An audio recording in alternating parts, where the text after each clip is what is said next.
So we got a total of 8 people. Want to make sure everybody can hear me and see my screen being shared. So if you cannot, let me know in the chat box. All right, thank you, Alex. All right, and welcome to break room number 1. This is going to be east of El Camino Real, and as Ruta and Robert mentioned earlier, if you have any comments out of the area, that's fine too, but we do want to focus on east of El Camino for this breakout room. And let me introduce myself. My name is Ian Lin. I'm with the consultant team on behalf of the town working on this project. We're just a bunch of traffic engineers and planners. And let's see, we also have Divya Gandhi here, also with us, helping us facilitating the breakout session. Let me see if any, I see the Mayor Gudolia is here. Any other people from the town? I think they're still in the main room, but they might join anytime soon. Okay, I do want to mention that this breakout session is also being recorded, and the purpose of the breakout session is to have an open discussion, to listen to all of you, your concerns regarding traffic safety and issues with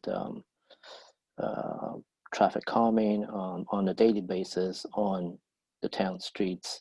And our ultimate goal today is to make sure everybody have a chance to talk. So I want to dedicate most time for you. So we do want to ask you to raise hand. It's again an icon of a palm. Click on it. It will be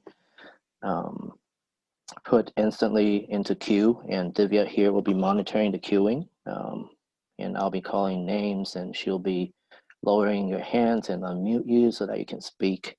The thing is that I will be navigating on a Google map as much as I can. So that's about it. I think we should just get started. Let me see the first person. If you have any, I don't see any hands raised. Oh, there you go. Jeremy, sorry if I messed up pronouncing your names. Apologize that, but Jerome. Jerome. Yeah. Hi, how are you? I'm doing great. So this concerns Edge Road between Ringwood and Oak Grove, the site of Laurel School Lower Campus.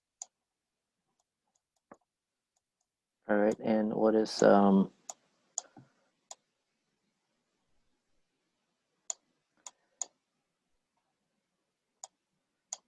you said, I'm sorry, Ringwood and between Ringwood and.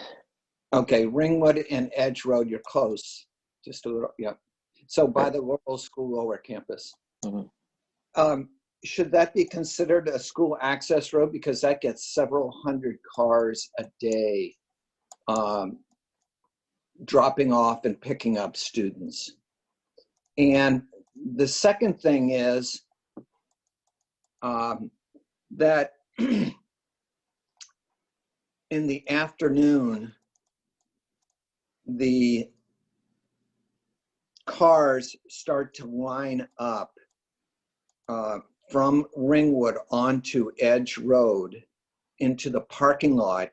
And it, in effect, makes it a one-way street because they completely block one lane. So that picture right there, that'll be solid cars all the way back to the intersection and down Ringwood for another 100 yards at least.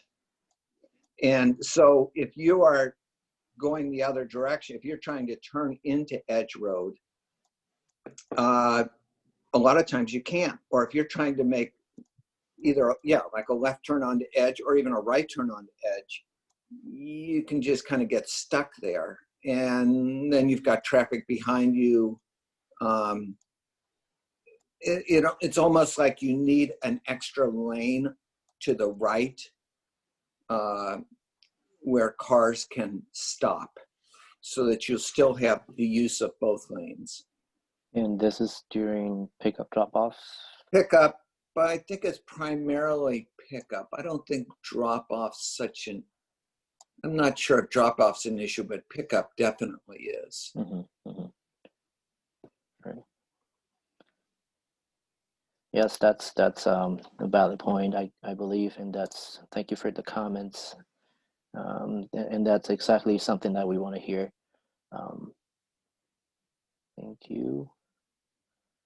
I do see Paul and Lisa.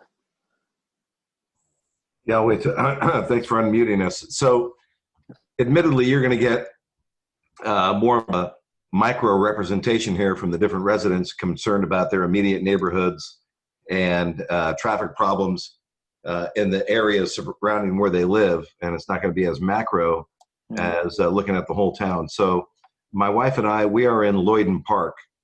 And some of the comments, I'll say all of the comments I'm going to have are probably within a 2-mile radius of where we live. So without trying to dominate the conversation, if I need to step aside, let me know. And I've answered a lot of this in the survey already.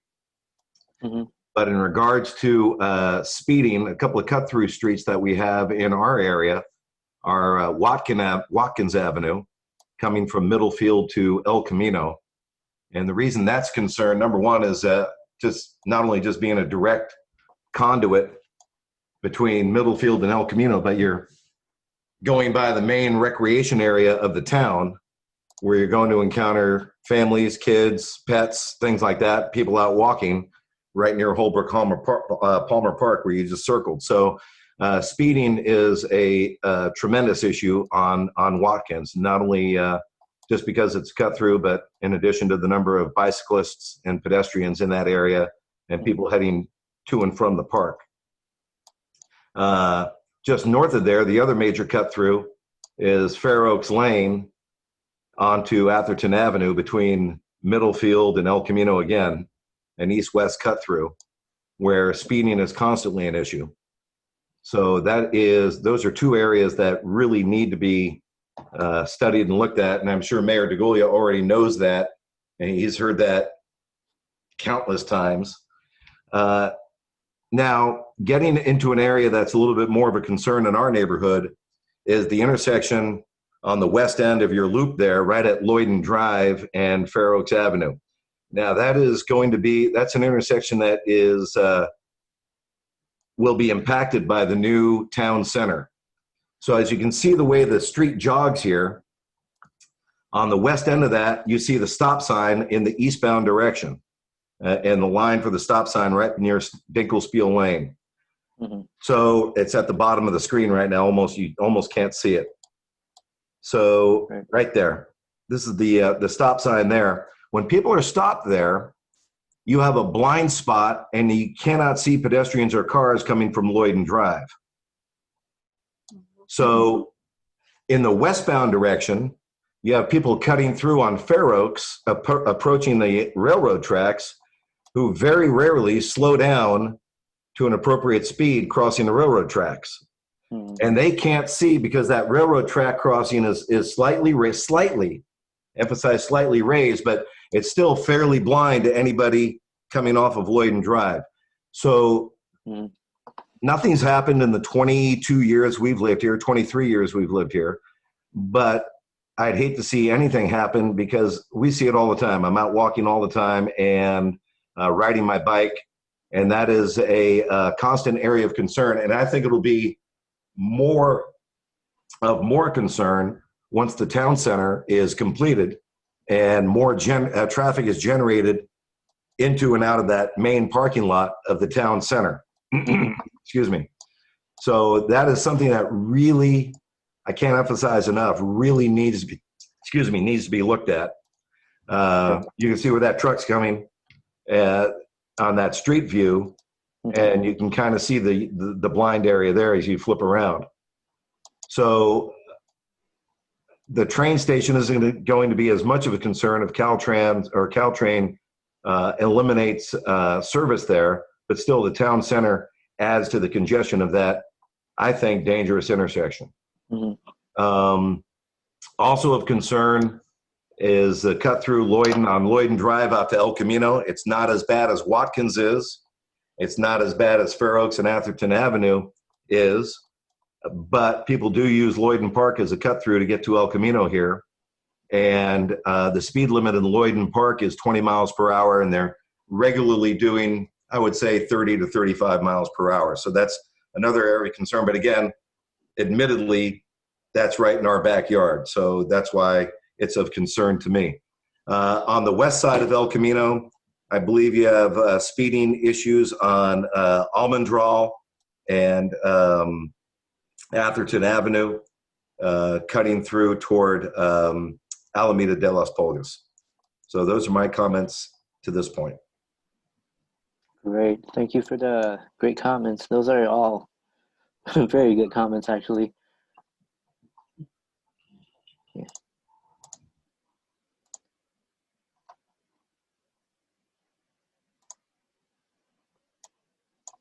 Sorry. I just see, okay. Alex? Yeah, this is Alex Key. So actually I'd like to also give a +1 to Paul's comments on both on Fair Oaks and Watkins. I do see a lot of speeding there, and maybe also at that intersection Paul was pointing out with Lloyden Drive and Fair Oaks. With the difficulty for vehicles to see each other, it's also a little bit of danger. It's also a danger for the pedestrians since there's no sidewalks. They kind of just end at the Caltrain tracks. They kind of, aren't really there. And then you can see they kind of just end on the right side of the road. Like that? Yeah, that they kind of end there. And then on the other side, it's just dirt on the other side. So for the safety of pedestrians, maybe just complete that sidewalk access so that people don't have to walk on the streets. The other thing that before COVID, I used to drive to work, try to get to 101, and one of the difficult things was getting onto Middlefield so I could get to 101, and down Watkins, turning onto Middlefield left, it's very difficult in the mornings. So maybe a traffic light there. I often take Fair Oaks and make a right onto Middlefield instead, a little bit longer, but it lets me get through. But certainly if you're making a left from Fair Oaks onto Middlefield, it's very hard to do that in the mornings and probably in the afternoons too. So having a light there might be useful. And then just there's general speeding, and you see Watkins is one, but also on my street on Maple, you'll see people speed along. So not sure what you can really do about that, but it can be an issue with if you have children out that are on the streets not paying attention, or people not fully stopping at stop signs. My last comment was going to be about El Camino. So El Camino, we do see a lot of speeding, and I think it has to do, a large part of it has to do with Menlo Park and Redwood City side starting out as 2 lanes, and then Atherton, El Camino's stretch becomes 3 lanes. And there's very few lights within Atherton along the ETR stretch. So people tend to go much faster when it goes from 2 to 3 lanes. And then without the lights, that's just another reason to speed up even more. And it becomes dangerous if you live on one of the streets and try to turn left onto El Camino, unless you're, you take Fair Oaks or Atherton Avenue to make that turn. But from where I am now, I can't do that anymore because the construction of the town center cuts me off from that. So it becomes an interesting negotiation for, until next year. And then, but the other thing about the speeding on El Camino is that if you're a bicyclist or a walker, it's really dangerous. And I'm not sure I would advise anyone to walk or bike along ECR just because of the speed and the limited space on the side of the road for them to occupy. If I can make a recommendation, yeah, you can see it's just very small amount of space. And, if you have a wheelchair, this has actually I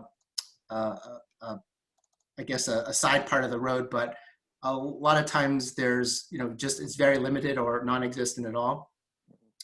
But if there were a sidewalk and bike lane, that would make it safer. And maybe the easier solution, and I'm sure Caltrans doesn't want to do this, but you make one of the lanes a bike lane and sidewalk. And that would solve a lot of the problems I brought up in being able to turn left onto these streets, onto ECR from one of the side streets. It would slow down traffic. It would make it safe for both pedestrians and for bicyclists. So it would solve many things. It would make it less convenient for motorists, but it would make it safer for everyone, I would say. Thank you. That's all I had. Thank you.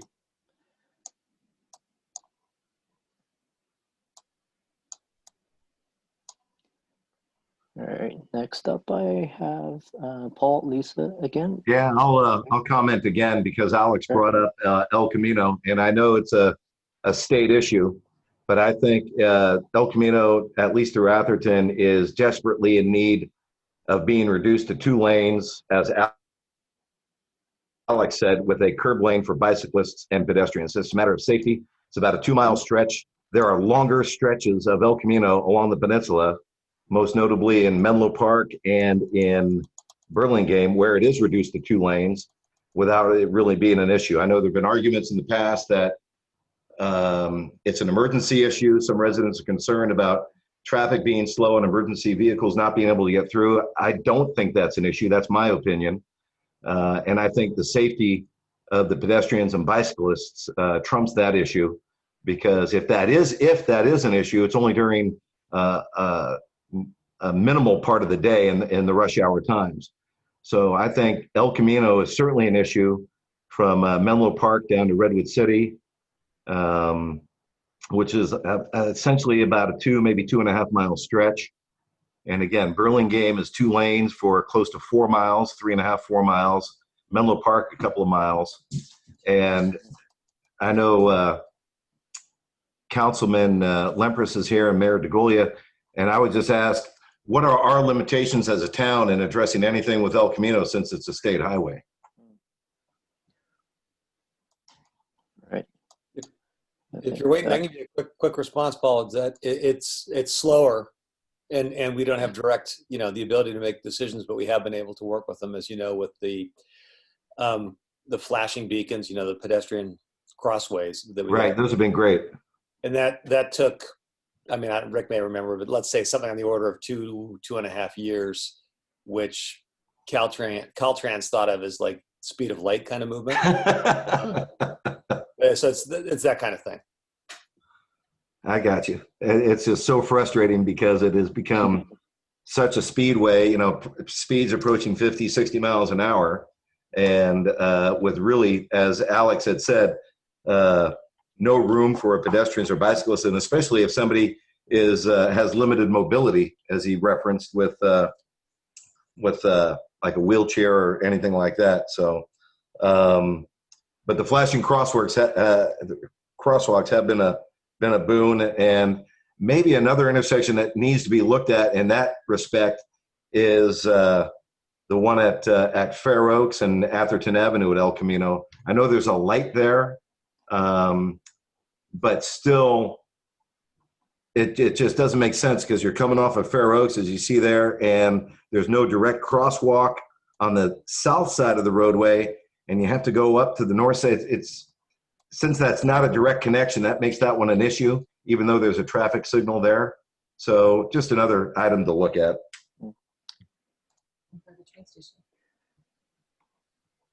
Oh, and wait a minute, one more. I'm getting a note from my wife, and maybe looking at something like that, the flashing crosswalk at the intersection I mentioned at Lloyden Drive in Fair Oaks by the train station. Maybe that would slow some things down for people using that as a pedestrian or a bicyclist. Anyway, that's our input. I promise that's the last time I'll talk.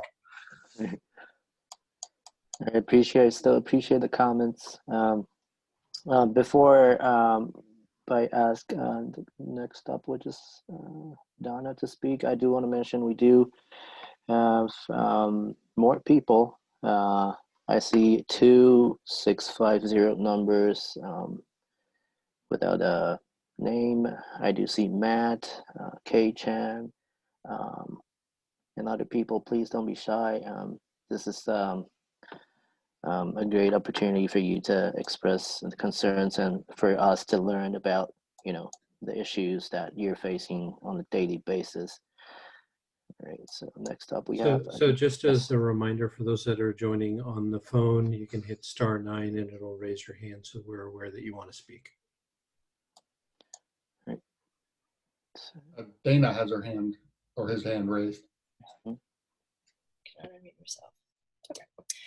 Hi, I am going to move us up towards Middlefield, that stretch of the roadway. I don't have the concerns that you have on El Camino. I feel like people are smart enough not to try to ride their bikes down what is the old highway and walk. But anyway, up at Middlefield, my concern starts with approaching Marsh Road from Middlefield, heading towards Atherton from Redwood City. And because I live in Lindenwood, I approach that intersection and I need to get in the right lane because the left turns left onto Marsh Road. But that left line is so backed up that often I have to sit through 1 or 2 lights before I can make the move to the right lane without going into the bike lane or doing something illegal.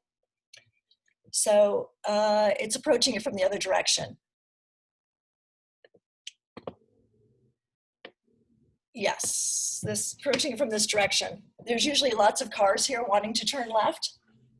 I don't want to go straight through. Of course, this example doesn't really show it at all, but anyway, you probably know what I'm talking about. Yep. It's not, right? We're not yeah, this imagery might not be taken at the perfect timing. No, when you're taking it. Yes. Because it looks like everyone just turned left, and so now the people in the right lane can finally get through. Because usually you end up behind lots and lots of cars before you can get into the right lane to go through this intersection. And then we come to the next intersection, which is the intersection of James and Middlefield. And the primary concern at this intersection is being on James Road, trying to turn left onto Middlefield. Like that gray SUV and all those trucks. So anyway, trying to turn left onto Middlefield is nearly impossible lots of times of the day. I know it says keep clear, but cars don't keep that clear, especially when the lights are green and they're just running through that intersection. So you can stay there a long time. What I end up doing is I take a back way through Lindenwood. It takes 3 minutes, but sometimes that's faster than sitting there waiting for the traffic to open so that I can get out onto Middlefield with a light at Oak Grove. So now I'm on Middlefield Road at Oak Grove and I'm driving down Middlefield towards Palo Alto. There are trees obscuring the light at Ringwood Avenue right there. That traffic light is obscured by trees. So as you're driving south on Middlefield, it's very hard. See how that tree sticks out? Very hard to see that light coming up until you're right underneath it. So that's a problem just a couple months of the year, but when it's a problem, it's particularly, I think, dangerous. Well, thank you. We'll relay that concern to Menlo Park. And then the last concern that I have here is, oh, actually there's two more. The speed of people zooming down James once they're in Lindenwood.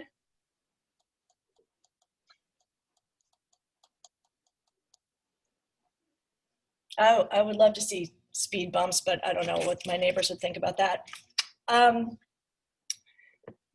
last concern is that when you're at the Menlo Park train station, trying to park in the parking lot, there are times when there's absolutely no spaces on the Oak Grove parking lot because the construction workers have all parked their cars there. Right. This is the Atherton train station, or No, the this is the Menlo Park train station. Okay. I don't know if that still counts as this zone, but I feel like it does. So there's all that construction going on Oak Grove, and that first parking lot right there. Yeah, right there. This parking lot? Right at Alma. Should I turn around? Before Alma. The other Going direction. into the train station. Yeah, that's tough.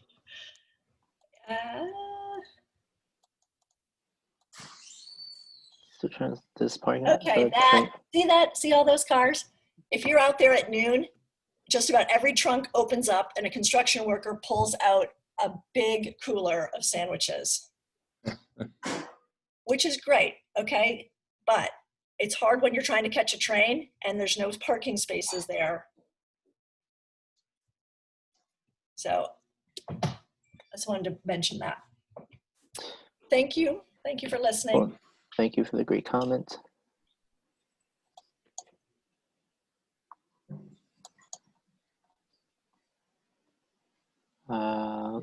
As of now, I don't see any hands raised. Robert, do you have anything to add on? No, I just, please take this opportunity to provide feedback. And if you don't feel comfortable talking about it in this setting, please do not hesitate to either email directly, or better would be to put your concerns on the Maptionnaire, identifying and highlighting the particular areas and concerns.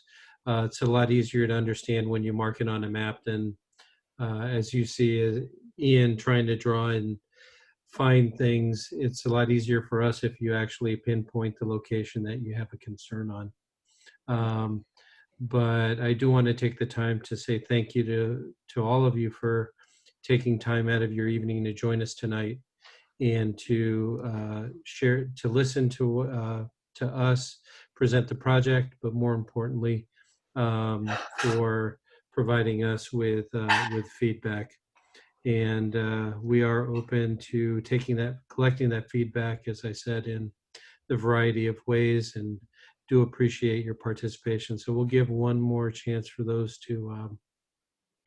that want to speak and raise a concern or issue.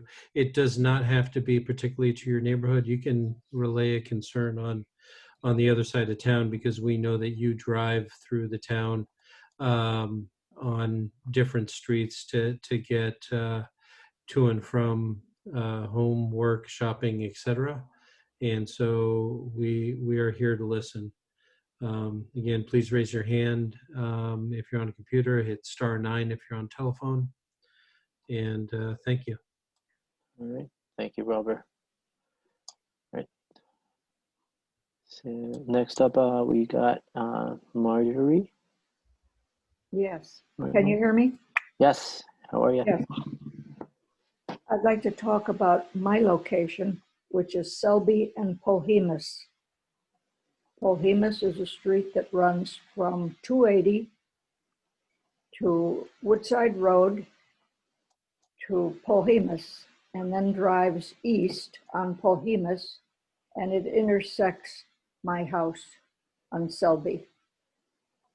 There's a lot of traffic or there has been in the past, not now.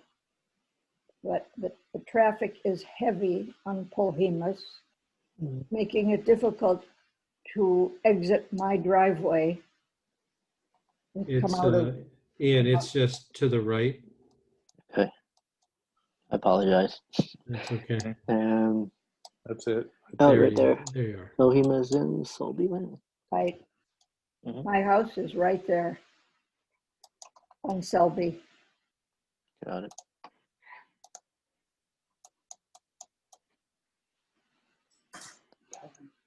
What?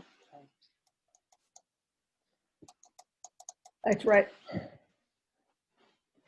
So you're saying the amount of traffic is hindering you from getting out from your driveway? Was that Yes. the concern? Okay. In the morning before 9 o'clock. Mhm. Impossible. Heavy traffic on Polhemus because it's a shortcut to Atherton Avenue Mm. and El Camino. Gotcha. Yeah. Right. Now, that's right. That's a I am looking cut-through at my problem. neighbor. That's it. My Okay. house, I am looking at Polhemus right now, and I am, let's see, on this, I'm not pictured on this. Okay. Are you, your house is on the corner, or are you across the street from Police? I'm across the street. Yeah, so Ian, she's at the T on the other side. So now you're looking at her house. That's correct. That's right. And that's Okay. Polhemus that intersects my house. At one time, several years ago, we had a young man drive right through and hit my house. We since put up a heavier fence. We were instructed not to do a brick fence or block fence because it would be too dangerous. Okay. And I did Well, give suggestions to the police officer that came at that time. And he okay. suggested don't put up a cinder block fence because you might kill the person in the car. And of course we didn't then. So Marjorie, the problem is cut through traffic coming from Alameda down Polhemus, turning onto Selby Lane toward Atherton Avenue in the morning. Is that Right. correct? That's the problem. And do you experience much traffic coming down Selby Lane from the north, from Stockbridge or Yes, Stockbridge as well. yeah.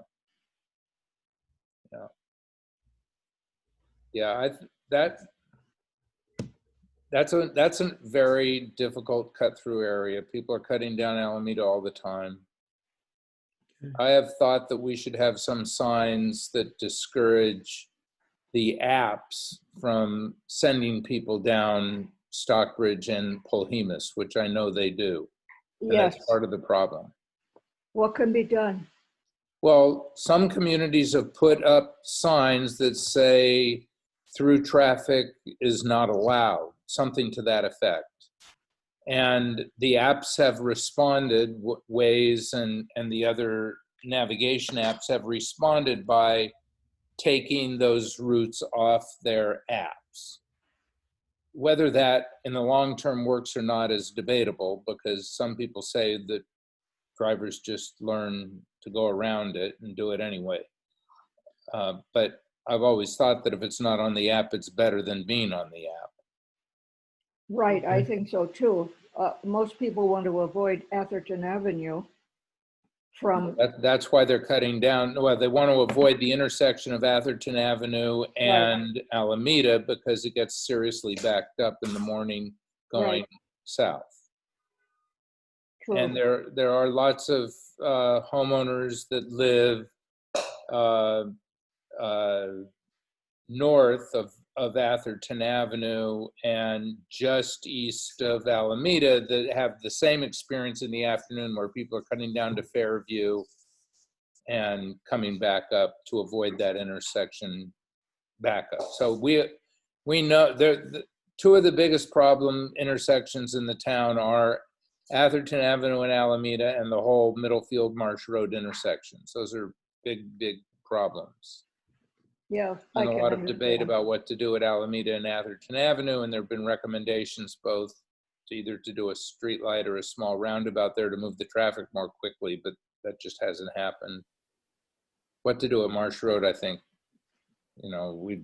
pretty much done what we know to do. It's one of the big problems, I'll say, for everybody on the call is, Atherton prides itself, and the residents are like the semi-rural feel of Atherton. We all love that. We love the big trees, and we love the windy lanes. They create problems when people are trying to avoid backups and when there aren't sidewalks to walk on. Lloyden Park has sidewalks, but nowhere else in Atherton has sidewalks. So when you walk, you have to walk in the street. And I'm not addressing El Camino, which is a totally different thing, being a state highway, but we have to balance wanting the kind of semi-rural environment that we've built here versus making traffic more efficient or more controlled. And I think that's why we're doing this neighborhood outreach. And the intent here is for those neighborhoods that really feel strongly that they want speed humps or some other kind of controls that they need. Right now, the policy of the town is that those neighborhoods the residents need to come together and request the changes. And then the policy enables them to do that. It just is cumbersome to do it, and frankly, nobody has done it yet. So whether it works or not is an open question. And this whole event tonight and the one that happened before is to solicit input from everyone so we can think about what residents most desire. Yeah.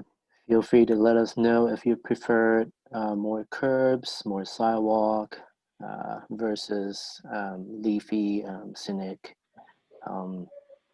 field of Atherton as of right now, the status quo. Again, if you doesn't have a chance to speak, I do see 4 more. I think it should be the last 4 persons. And before we end, we do want to let you guys know that please visit athertontrafficmanagement.com. It has all the good information about this project, and we will be doing ongoing maintenance and update of that website. Also, today's audio, video, and the chat box will be recorded and be uploaded onto that website as well. All right. Next, we got telephone number ending 4961.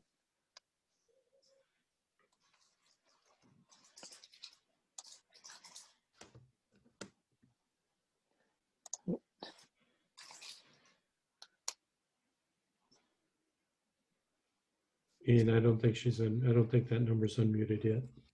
Yeah. I have asked to unmute. See the key. What is it? You might *6. Yeah. You might need to press *6 again so that you can be unmuted. 4961.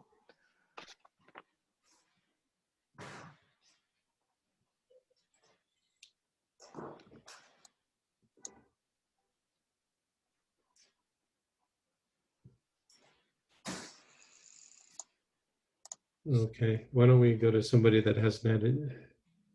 Sure. Is there anybody else that hasn't had a chance to speak? Otherwise, you can loop back through Carol and then. Yeah. See Matt, and let's do Matt. Yep. Hey everyone, I'll be quick.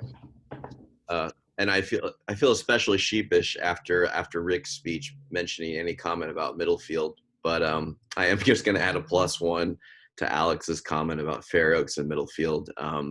Pre-COVID, it was very hard to turn left or right there, and I think I've seen it kind of on people's radar. So just a +1 there. I also do agree with Paul's comments with respect to Fair Oaks and Lloyden Drive, where I think that intersects. It is awkward, and coming home towards where we live near the Civic Center, you are often blind to whatever's coming out of Lloyden Drive.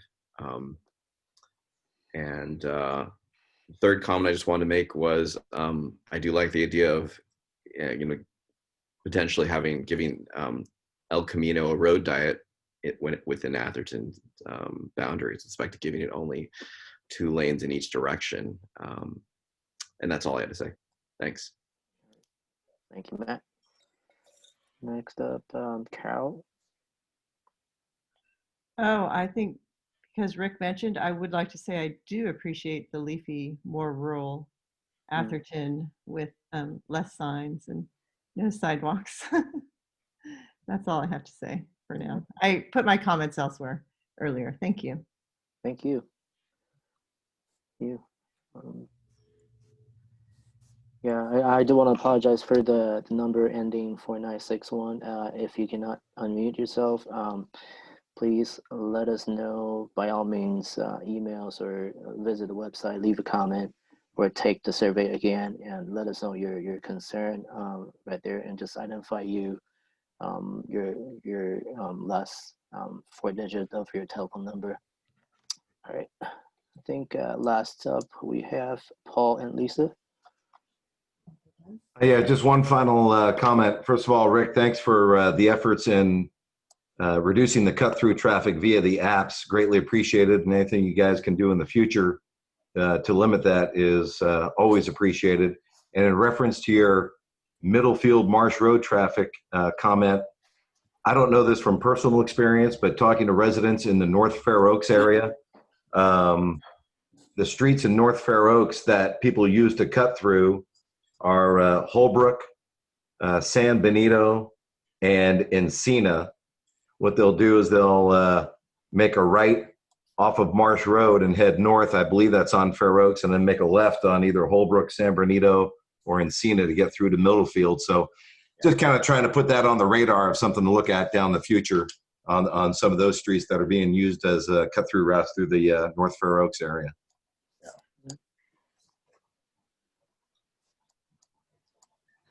All right, thank you.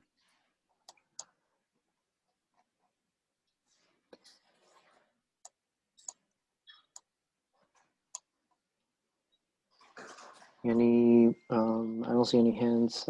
Any comments, suggestions, questions before we close up the session? All right, well, I'm going to say thank you again for participating. We really appreciate you taking out the time this evening to join us. And we look forward to sharing the results of the feedback that we received from everybody, and as we move forward towards our next steps. So again, thank you.